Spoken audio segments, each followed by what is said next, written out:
சிகரத்தின் இனிய வணக்கங்கள். புத்தகங்களோடு ஒரு உலா.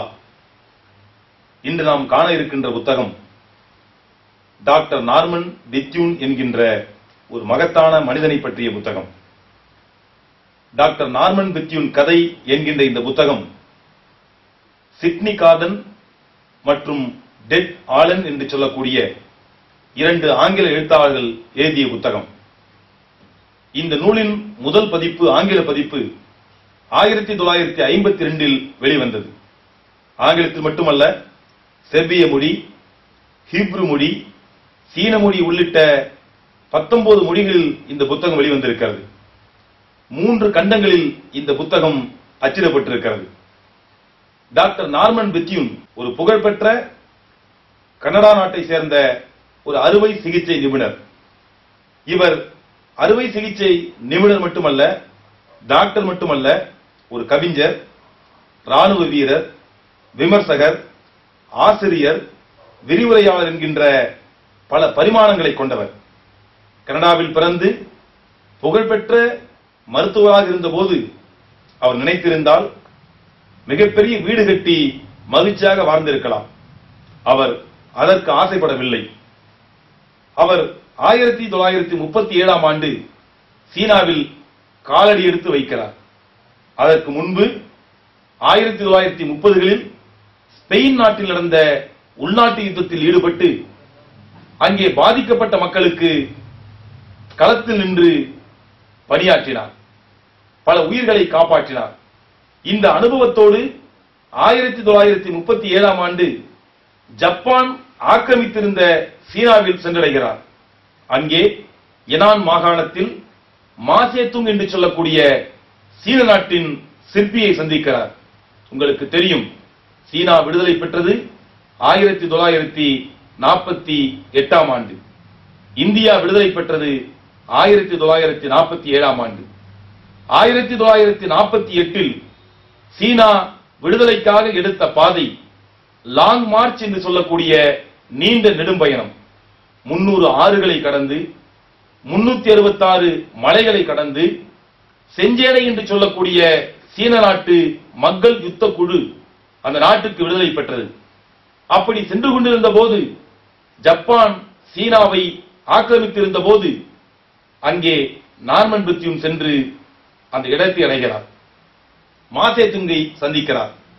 மாசேதுங் டாக்டர் நார்மன் பெத்யூனை அங்கே இருக்கக்கூடிய மக்கள் போராளிகளான செஞ்சேனைக்கு மருத்துவ சேவை செய்ய நியமிக்கிறார்.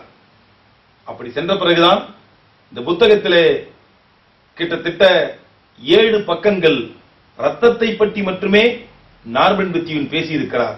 நீங்கள் வாசிக்க வேண்டும். டாக்டர் நார்மன் பெத்யூன் சேக்வேரா என்று சொல்லக்கூடிய ஒரு சர்வதேச போராளியை போல ஒரு மகத்தான போராளி. கனடாவில் பிறந்து ஸ்பெயின் போரில் ஈடுபட்டு சீனாவின் விடுதலை வேள்வியில் பங்கெடுத்து அங்கே மாண்டு போனவர்.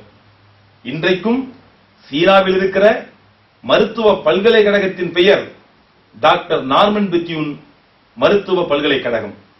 அப்படி என்ன செய்தார்? சீனாவில் சென்றடைந்த டாக்டர் நார்மன் பெத்யூன் உலகத்தில் முதலாக நடமாடும் இரத்த வங்கியை உருவாக்குகிறார்.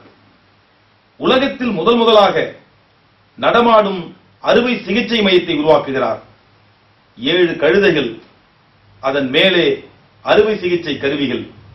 இதுதான் அவரின் மருத்துவ கூடம். நூற்றுக்கணக்கான உயிர்களை அவர் காப்பாற்றினார்.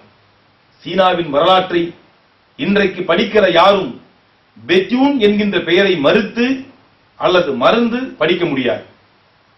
சீனாவின் மிகப்பெரிய போராளி சன்யாட்சென். சன்யாட்சென்னுடைய மனைவி மேடம் சன்யாட்சென் இந்த புத்தகத்திலே ஒரு முன்னுரை எழுதியிருக்கிறார். நிச்சயம் நீங்கள் படிக்க வேண்டும். அது மட்டுமல்ல, சீனாவை ஜப்பான் கொஞ்சம் கொஞ்சமாக நெருங்கிக் கொண்டிருந்த போது 40 மணி நேரம் தொடர்ந்து அறுவை சிகிச்சை செய்து களைத்திருந்த நார்மன் பெத்யூன் சற்றே கண்ணயர்ந்த பொழுதில் அவர் ஆபரேஷன் செய்த கத்தி அவர் கையை பதம் பார்க்கிறது. கையில் பட்ட காயத்தோடு பணிகளை தொடர்ந்து கொண்டிருக்கிறார். 10 நிமிட இடைவெளியில் ஜப்பான் படை நெருங்கிக் கொண்டிருக்கிறது. தனக்கு பட்ட காயத்தை விட சீன போராளிகளுக்கு உதவி செய்த நார்மன் பெத்யூன் செப்டீரியா என்று சொல்லக்கூடிய ஒரு நோயால் பாதிக்கப்பட்டு அதற்கு மருந்து இல்லாமல் போர்க்களத்தில் மாண்டு போகிறார். ஏதோ ஒரு நாட்டில் பிறந்து உலக மக்களை நேசித்து சீன புரட்சியில் பங்கெடுத்து அதற்காகவே மாண்டு போன டாக்டர் நார்மன் பெத்யூனை பற்றிய அற்புதமான புத்தகம் இந்த புத்தகம். டாக்டர் நார்மன் பெத்யூன் கதை, ஒரு போராளியின் வாழ்வும் அர்ப்பணிப்பும். சவுத் விஷன் என்று சொல்லக்கூடிய சென்னையில் உள்ள பதிப்பகத்தார் இந்த புத்தகத்தை வெளியிட்டிருக்கிறார்கள்.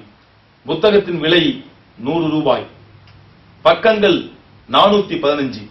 415 பக்கங்களும் நீங்கள் படிக்கும்போது உங்களை சீனாவுக்கு அழைத்துச் செல்லும். நீங்கள் படிக்கும்போது ஸ்பெயின் உள்நாட்டு யுத்தத்தில் ஈடுபட்ட உணர்வை உருவாக்கும். நீங்கள் படிக்கும்போது கனட நாட்டில் அவர் நெஞ்சக அறுவை சிகிச்சை நிபுணராக இருந்த காலத்தில் மனிதனாக மாறிய வரலாறு இதிலே விரிந்திருக்கிறது. ஒரு நாள் இரவு மழை பெய்யும் பொழுது ஒரு தள்ளுவண்டி இழுப்பவனின் மனைவி சாலை ஓரத்தில் பிரசவ வலியால் துடித்துக் கொண்டிருக்கிறார். பலர் காரில் கடந்து சென்றார்கள். பலர் காரில் கடந்து சென்றாலும் கூட மனிதனாக வாழ்ந்த பெத்யூனால் கடந்து செல்ல முடியவில்லை. கொட்டும் மழையில் அந்த பெண்மணியை ஒரு ஓர இருக்கையில் அமர வைத்து பிரசவம் பார்த்துவிட்டு செல்கிறார்.